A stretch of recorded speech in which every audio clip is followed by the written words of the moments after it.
The Minister of National Defence was aware of sexual misconduct allegations against General Vance in 2018. The Clerk of the Privy Council was aware. The Senior Advisor, Mr. Marquez, to the Prime Minister was aware. The Chief of Staff to the Prime Minister was aware in 2018. Mr. Speaker, was the Prime Minister aware of sexual misconduct allegations in 2018? What the Leader of the Opposition is putting forward is simply untrue. While there was awareness that there was a complaint against General Vance, there was no awareness that it was, in fact, a Me Too complaint of a sexual nature. These are issues that we have continued to work on seriously as a government. And I need to highlight that the Leader of the Official Opposition had heard a rumor of misconduct back in 2015, told his staff, who then told PMO, and they told the Privy Council office. It is the exact same process that played out in 2015 under the previous Conservative government as played out in our government, but we, Mr. Speaker, have taken far more actions to change the culture for the better of our military. For months, the Prime Minister has said he was not aware of specific allegations. Today, he just told the House that his office was not aware that they were of a Me Too nature, Mr. Speaker.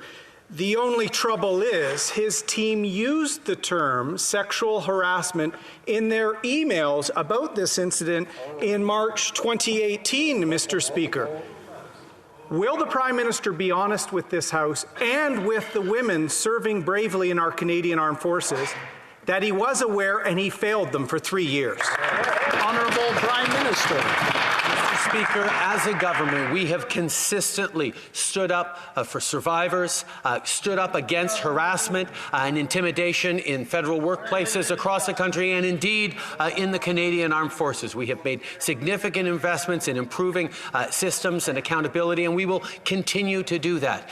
In 2015, when a complaint came forward, we forwarded that to the Privy Council office so that they could do the follow-up necessary. But unfortunately, the Ombudsman was not able to reveal the full extent because he didn't have permission. We need to create a system in which people feel supported to come forward. The Prime Minister is now using the term we, so I take it that he was aware in 2018 that his office was emailing with Mr. Walburn with respect to sexual harassment. Does the Prime Minister in the House of Commons suggest that Canadian women, when they use the term Me Too, are not referring to sexual harassment? Mr. Speaker, the Prime Minister and his team were aware. Why did he cover it up? From the very beginning of my leadership, from my beginning as a time as Prime Minister, I have consistently stood up to defend people who are facing situations of misconduct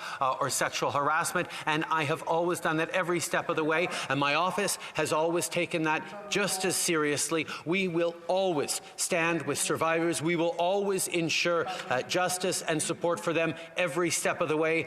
You need simply to look at our record, and we will continue to do even more to do just that.